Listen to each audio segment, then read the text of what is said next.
직업방송과 연합뉴스TV가 함께 만드는 취업 전문 뉴스, 투데이 고용플러스입니다. 미국의 금리 인상으로 살아나던 수출 회복세가 꺾일 수 있다는 우려가 나오고 있습니다. 특히 신흥국 수출 비중이 높은 자동차와 석유, 철강 등의 업종들이 타격을 받을 것으로 보입니다. 김동욱 기자입니다. 이번 미국의 금리 인상은 장기적으로 우리 수출에 악영향을 미칠 것으로 보입니다. 수출은 최근 4개월 연속 증가하며 하루 평균 20억 달러 고지를 다시 밟을지 주목되는 상황이었지만 대내외 악재들이 속속 현실화되고 있습니다. 미국의 금리 인상은 신흥국의 경기 침체로 이어질 가능성이 높습니다. 우리나라의 대신흥국 수출 비중은 지난해 기준 57.3%로 절반 이상을 차지하고 있습니다. 특히 석유화학, 자동차, 일반 기계 등 신흥국 의존도가 높은 업종은 상당한 타격을 입을 것으로 전망됩니다. 미국의 금리 인상 속도가 빨라질 수도 있는 만큼 선제적으로 대응할 필요가 있다는 지적이 나옵니다. 터키, 인도네시아, 브라질, 남아공 등 고위험 신흥국들에 대한 비중을 줄이고 환위험에 대비해야 합니다. 고위험 신흥국에 대한 수출이 비중이 높은 업체들은 그런 현지 시장을 잘 모니터링해서 사전의 영향을 최소화시킬 수 있는 대비가 필요할 것으로 보입니다. 이번 금리 인상이 미국의 자신감이 반영됐다는 점에서 대미 수출이 증가할 가능성이 있다는 점은 호재입니다.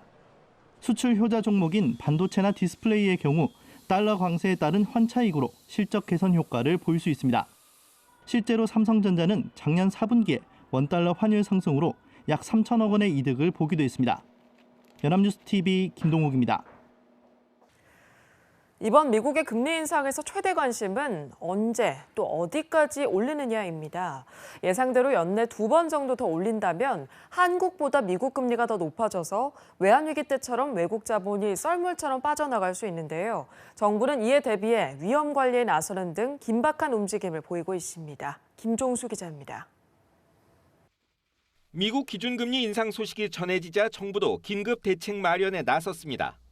이른 아침 정부와 한국은행 관계자들이 모여 거시경제금융회의를 열었고 금융위원회와 금융감독원, 한은의 자체 대책회의도 이어졌습니다.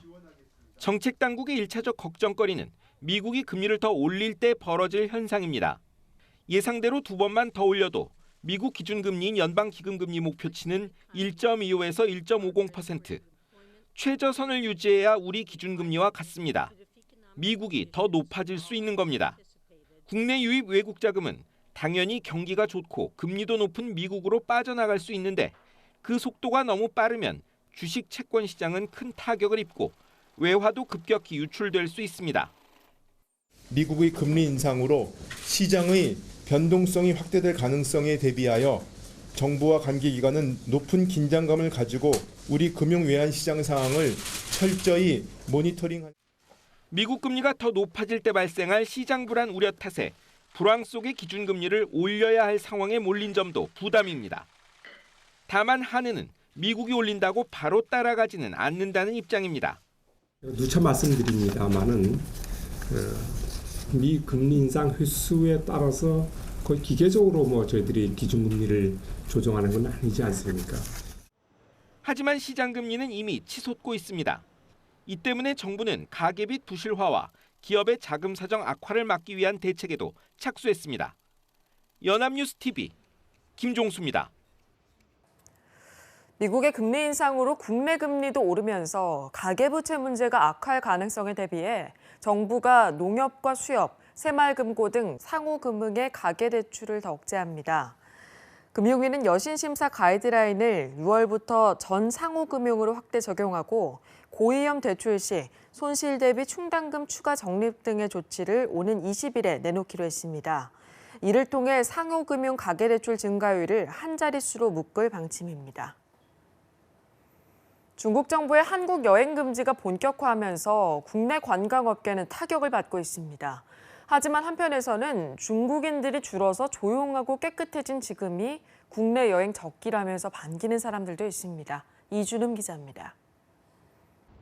한국 여행 금지 조치가 본격화하면서 서울 명동과 제주도 등 인기 관광지엔 중국인 관광객 유커들의 발길이 끊겼습니다. 불과 2달 전 최강 한파 때도 북적이던 명동은 이제 한산하다 못해 썰렁하기까지 합니다. 하지만 유커의 감소를 오히려 반기는 사람들도 있습니다. 내국인 관광객들입니다.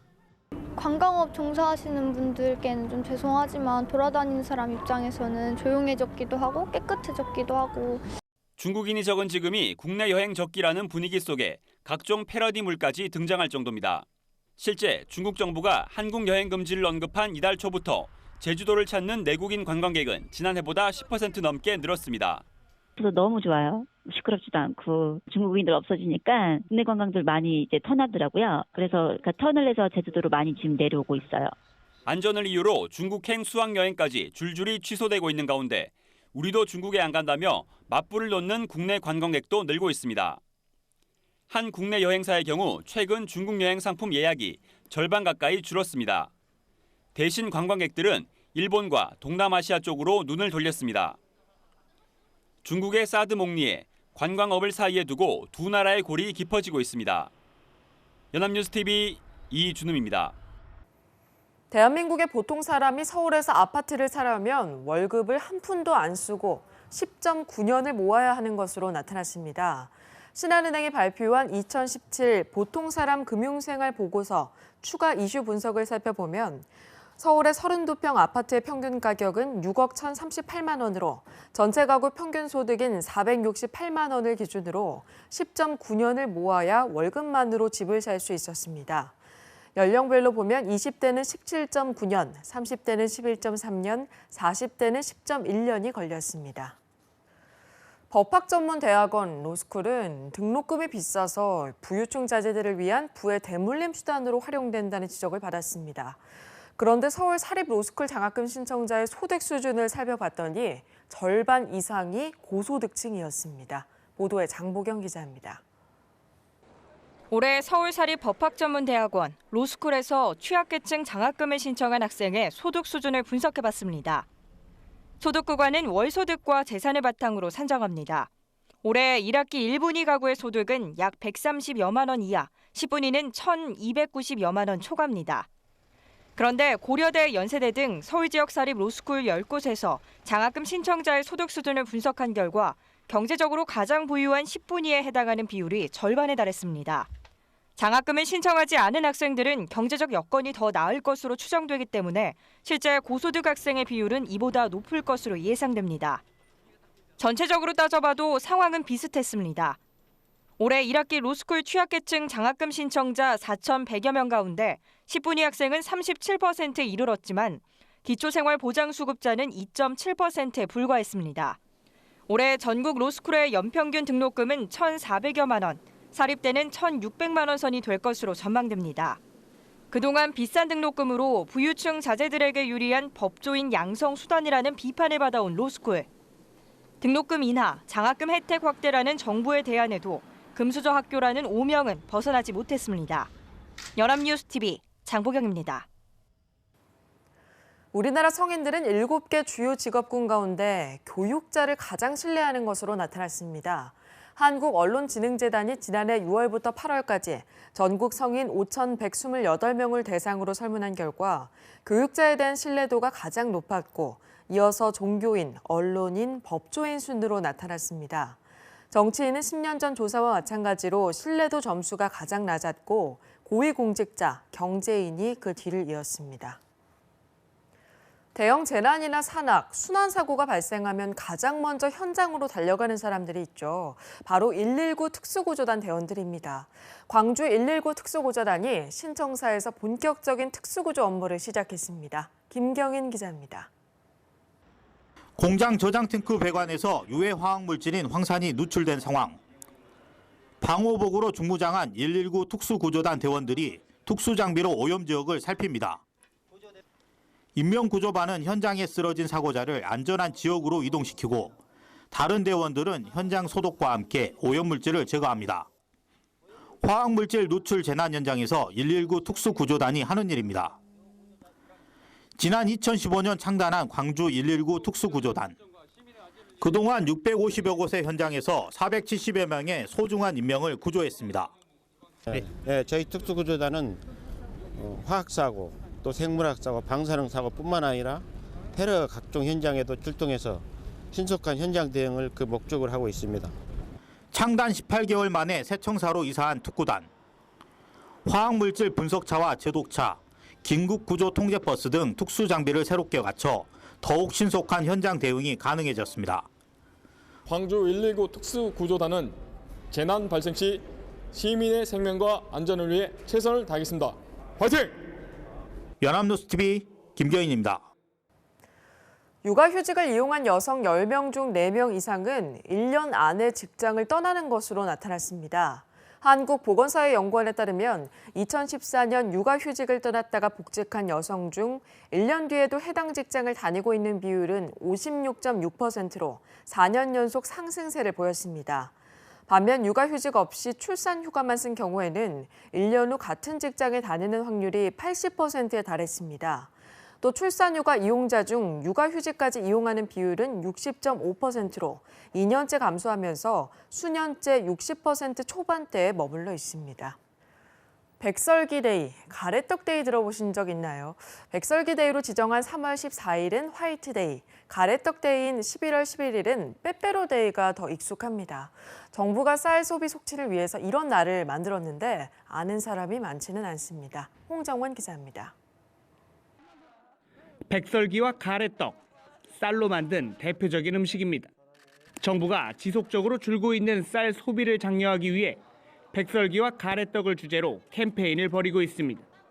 연인끼리 사탕을 주고받는 날로 알려진 3월 14일을 백설기데이로, 빼빼로를 주고받는 날로 알려진 11월 11일을 가래떡데이로 각각 지정했습니다. 하지만 7년째를 맞은 백설기데이는 물론 12년째를 맞은 가래떡데이도 모르는 사람이 많습니다. 백설기데이는 전혀 못 들어봤고 3월 14일은 그냥 화이트데이라고 알고 있고요. 가래떡데이도 잘 못 들어봤어요. 네. 업계에서조차 백설기데이는 생소하다는 반응입니다. 백설기데이는 저는 따로 들어본 적은 없습니다. 우리나라 국민 1인당 연간 쌀 소비량은 2006년 78.8kg에서 지난해에는 61.9kg으로 21.4%나 급감하면서 해마다 20만에서 30만 톤이 과잉 공급되고 있습니다. 쌀 소비를 유도하도록 쌀 식품 개발과 다양한 소비 촉진 정책을 마련하고 있지만 홍보 부족에 농심만 새카맣게 타들어가고 있습니다. 연합뉴스TV 홍정원입니다.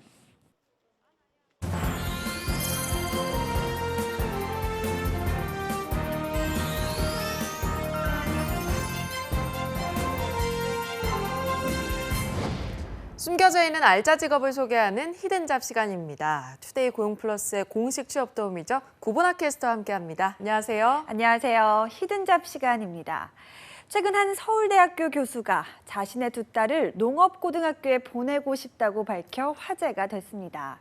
그 주인공은 서울대 보건대학원의 조영태 교수인데요.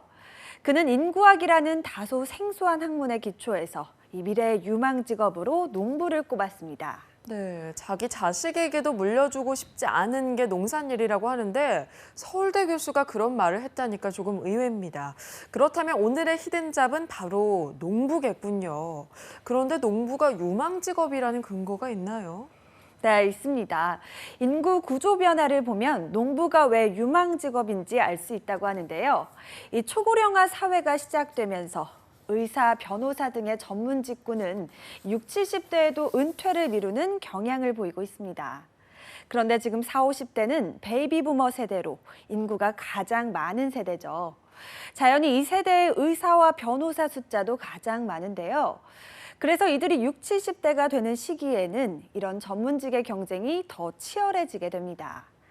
지금의 10대가 20년 후에 이 베이비 부머 세대와 경쟁하는 상황이 올 수 있다는 거죠. 네, 그렇습니다. 힘들게 전문직이 되어도 이미 경쟁이 치열해서 안전하지 못하다는 거네요.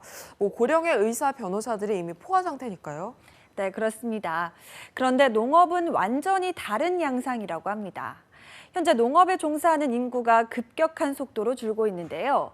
2010년 300만 명이 넘던 농업 인구는 2015년에는 256만 9천 명으로 무려 16.1%나 줄어들었습니다. 이 같은 속도로 줄어들면 2020년에는 200만 명이 붕괴될 것으로 예상이 되는데요. 그나마 남아있는 인구도 이 고령화가 심각하다는 게 문제입니다. 실제로 농가 인구의 중위 연령은 59.1살로 전체 인구 중위 연령인 40.8살보다 18.3살이나 높습니다. 그래서 만약 조영태 교수의 딸이 농업고등학교 졸업 후 농부가 된다면 이 블루오션을 차지할 수 있다는 겁니다. 그러니까 고령화 사회가 심화될수록 한정된 자원 속에서 세대 간의 경쟁이 생기니까 농업은 그런 경향에서 벗어난 산업이라는 거군요. 네, 바로 정확한 해석입니다. 그런데 농부는 어떻게 하면 될 수 있는지 궁금하시죠? 현재 미래 영농인 양성을 위해 국립농수산대학교가 운영 중입니다. 3년제 국립전문대학인데요. 이곳 졸업생들의 평균 연소득은 9천만 원으로 일반 농가의 2.4배, 근로자 평균의 1.6배의 소득을 올리고 있다고 합니다. 네, 평균 소득이 9천만 원이라면 정말 놀라운데요. 평균이 그 정도라는 건 그보다 훨씬 더 많이 버는 사람도 있다는 말이잖아요. 네, 그렇습니다. 이 대학 졸업생 가운데 유명한 분들도 많은데요. 먼저 강보람 씨는 25살 처녀 농부로 유명합니다. 고구마 농사를 지어서 2년간 10억의 매출을 올린 억대 농부로 새로운 품종의 고구마와 스토리가 있는 마케팅으로 큰 성공을 거두고 있습니다.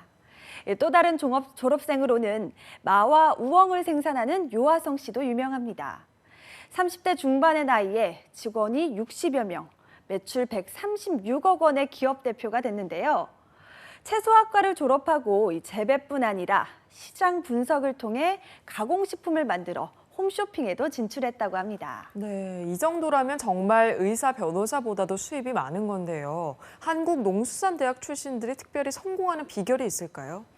네, 먼저 미래 농업인을 육성한다는 취지에 맞게 등록금뿐만 아니라 기숙사비, 실습비 등을 전부 국가가 보조해주고 있습니다. 그리고 2학년 때는 국내외 선진 농장에서 1년간 직접 현장 실습을 하게 되는데요. 이 실습을 하면서 앞선 농업 노하우를 배우고 자신의 농장을 어떻게 경영할 것인가에 대해 심사숙고하는 시간을 갖게 됩니다. 또한 최근에 각광을 받고 있는 스마트팜에 대한 기술을 연마할 수가 있습니다. 네, 이론뿐만 아니고 실습까지 확실히 마스터할 수 있겠습니다. 그런데 제가 학과 이름을 봤는데요. 채소학과, 버섯학과 같이 재미있는 이름이 많더라고요. 네, 그렇습니다. 이 학과도 굉장히 전문적으로 나누어져 있는데요. 중소가축, 대가축, 말산업, 수산양식, 채소, 버섯, 과수, 화훼, 식량작물, 특용작물 등으로 나누어져 있어서 확실한 전문성을 획득한 후에 농업에 진출을 하게 됩니다. 다만 이 졸업 후에 조건이 하나가 있는데요. 졸업 후 6년간은 의무적으로 농업에 종사를 해야 한다고 합니다. 최근 한국농수산대학에 대한 관심이 높아지면서 2018년부터 정원을 550명으로 확대한다고 합니다. 네, 그렇군요. 이미 농업에 관심을 갖고 계신 분들 많으실 것 같은데 이제 4차 산업혁명 시대라고 하잖아요. 사회가 급변하게 되는데 농업에는 어떤 영향이 있을까요? 네, 농업 분야에서는 첨단 ICT와 사물 인터넷 기술을 이용해서 농작물이나 가축을 키우는 스마트팜이 도입될 예정입니다. 스마트팜은 온도와 습도, 햇빛, 이산화탄소 등을 분석해서 적정 상태를 유지하도록 관련 장치들을 제어하는데요. 이 모든 과정을 스마트폰과 같은 모바일 기기를 통해 원격 관리도 할 수 있다고 합니다. 이 스마트팜이 보급되면 생산성과 경제성에서 획기적으로 농업 환경이 개선될 것으로 기대되고 있습니다. 네, 세계적인 투자 전문가 짐 로저스는 서울대 특강에서 농대에 가라, 농업에 투자하라고 역설하면서 30년 후쯤에는 식량 부족 사태가 발생하면서 농업의 수익성이 가장 클 것이라고 예견했습니다. 낭만적인 귀농귀촌의 시대가 아니고 이제 경쟁력 있는 미래 산업으로서의 농업에 대해서 진지한 고민을 해볼 때인 것 같습니다. 자, 오늘의 히든잡 고소득 농부의 탄생에 대해서 알아봤습니다. 고보나 캐스터 고맙습니다. 고맙습니다.